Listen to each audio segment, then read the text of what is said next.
Hello friends, good morning. Welcome back to my channel. So daily rice ಐಟಮ್ನೇ ತಿಂದು bore ಆಗಿರೋರಿಗೆ chapati ಜೊತೆಗೆ ಒಂದು best combination mix ತರಕಾರಿ ಪಲ್ಯನ ಯಾವ ರೀತಿ ಮಾಡೋದು ಅಂತ ಹೇಳ್ಕೊಡ್ತೀನಿ, ವ್ಲಾಗಲ್ಲಿ ಶೇರ್ ಮಾಡ್ತೀನಿ. ಆದರೆ ಅದಕ್ಕಿಂತ ಮುಂಚೆ ಯಾರೆಲ್ಲ ನನ್ನ ಚಾನಲ್ನ ಸಬ್ಸ್ಕ್ರೈಬ್ ಮಾಡ್ಕೊಂಡು ನೋಡ್ತಾ ಇಲ್ಲ ಪ್ಲೀಸ್ ಸಬ್ಸ್ಕ್ರೈಬ್ ಮಾಡ್ಕೊಂಡು ನೋಡಿ. ಹಾಗೆ ಪೂರ್ತಿ ವಿಡಿಯೋನ ನೋಡಿ ಇಷ್ಟ ಆದರೆ ಒಂದು ಲೈಕ್ ಕೊಡಿ.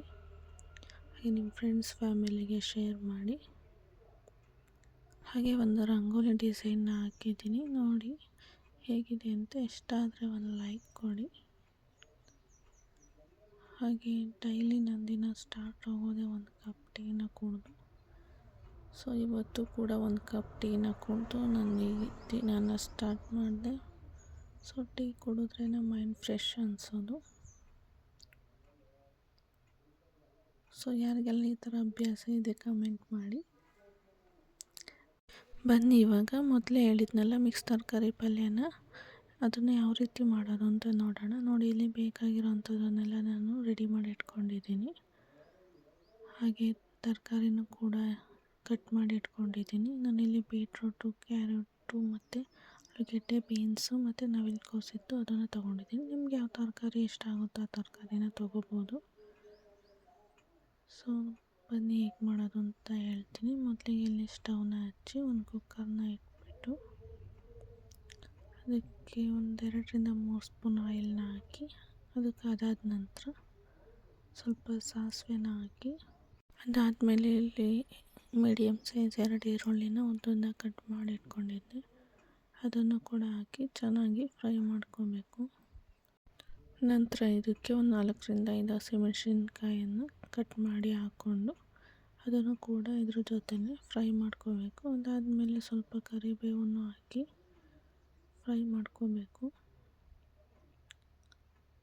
ಹಾಗೆ ನನಗೆ ಈ ಪಲ್ಯ ಚಪಾತಿ ಜೊತೆಗಂತೂ ತುಂಬ ಚೆನ್ನಾಗಿರುತ್ತೆ. ಬೇಕಿದ್ರೆ ನೀವು ಒಂದು ಸಲ ಟ್ರೈ ಮಾಡಿ ನೋಡಿ. ಹಾಗೆ ಒಂದು ಮೀಡಿಯಮ್ ಸೈಜ್ ಟೊಮೊಟೊನ ಕಟ್ ಮಾಡಿ ಇಟ್ಕೊಂಡಿದ್ದೆ, ಅದನ್ನು ಕೂಡ ಹಾಕಿ ಚೆನ್ನಾಗಿ ಫ್ರೈ ಮಾಡ್ಕೋಬೇಕು.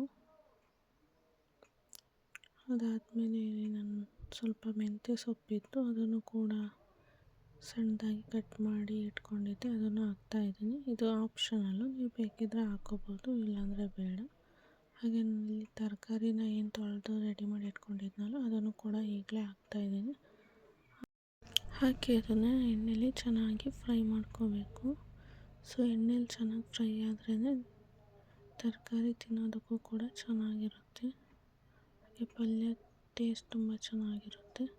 ಹಾಗೆ ಇದನ್ನು ಫ್ರೈ ಮಾಡಬೇಕಾದ್ರೇ ಇದಕ್ಕೆ ಸ್ವಲ್ಪ ಉಪ್ಪನ್ನು ಹಾಕ್ಕೋಬೇಕು.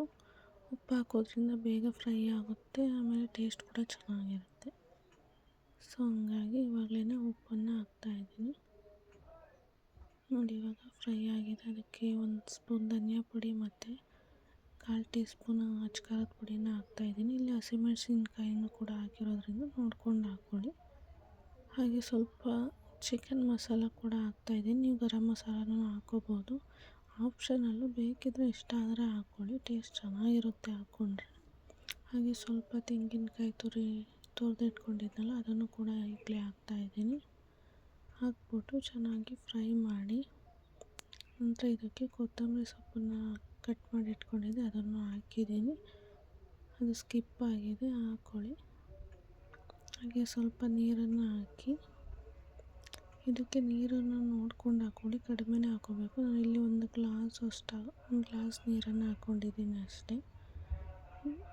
ಈಗ ನಾವಿಲ್ಲಿ ಚಪಾತಿಗೆ ಪಲ್ಯ ಮಾಡ್ತಿರೋದ್ರಿಂದ ಅದು ಸ್ವಲ್ಪ ಗಟ್ಟಿ ಇದ್ರೇ ಚೆಂದ ಅಲ್ವಾ, ಅದಕ್ಕೋಸ್ಕರ. ಈಗ ಕುದಿ ಬಂದಾದ ನಂತರ ಕುಕ್ಕರ್ ಬಾಯಿನ ಕ್ಲೋಸ್ ಮಾಡಿ 1-2 ಮುಗಿಸ್ಕೋಬೇಕು. ಸೊ ಅದು ವಿಷಲ್ ಆಗೋ ಅಷ್ಟರಲ್ಲಿ ನಾನಿಲ್ಲಿ ಚಪಾತಿ ಹಿಟ್ಟನ್ನು ಏನು ಕಲಸಿ ರೆಡಿ ಮಾಡಿ ಇಟ್ಕೊಂಡಿದ್ದೆ, ಸೊ ಅದನ್ನು ಚೆನ್ನಾಗಿ ನಾದಿ ಚಪಾತಿನ ರೆಡಿ ಮಾಡ್ಕೋತಾ ಇದ್ದೀನಿ. ಸೊ ಚೆನ್ನಾಗಿ ನಾದಿ ಚಪಾತಿನ ಲಟ್ಸೋದ್ರಿಂದ ಚಪಾತಿ ಕೂಡ ತುಂಬ ಸಾಫ್ಟಾಗಿರುತ್ತೆ. ನಾನಿಲ್ಲಿ ಅದು ವಿಷಲ್ ಆಗೋ ಅಷ್ಟರಲ್ಲಿ ಚಪಾತಿನ ಕೂಡ ಎಲ್ಲ ಲಟ್ಸಿ ರೆಡಿ ಮಾಡಿ ಇಟ್ಕೊತಿದ್ದೀನಿ.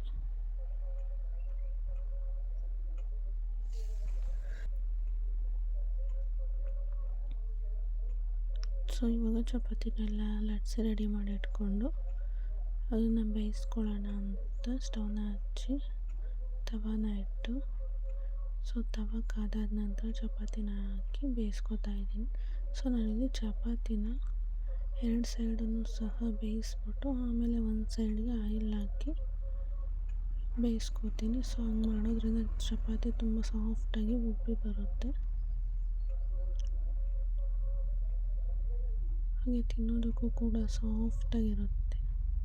ಸೊ ನೀವೊಂದ್ಸಲ ಟ್ರಿಕ್ಸ್ನ ಫಾಲೋ ಮಾಡಿ, ತುಂಬ ಚೆನ್ನಾಗಿರುತ್ತೆ.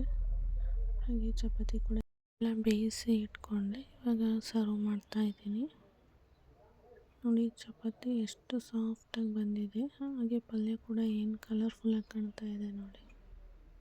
ತುಂಬ ಚೆನ್ನಾಗಿರುತ್ತೆ ಟೇಸ್ಟು. ನೀವೊಂದ್ಸಲ ಟ್ರೈ ಮಾಡಿ ನೋಡಿ ರೆಸಿಪಿನ. ಈ ಕಾಂಬಿನೇಷನ್ ಕೂಡ ಚೆನ್ನಾಗಿರುತ್ತೆ.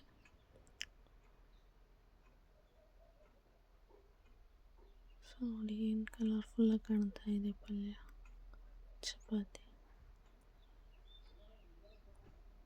ಸೊ ಟೇಸ್ಟ್ ಕೂಡ ತುಂಬ ಚೆನ್ನಾಗಿರುತ್ತೆ. ನೀವೊಂದ್ಸಲ ಟ್ರೈ ಮಾಡಿ ಹೇಗೆ ಬಂದಿದೆ ಅಂತ ಕಮೆಂಟ್ ಮಾಡಿ ತಿಳಿಸಿ. Okay friends, bye. Thank you for watching.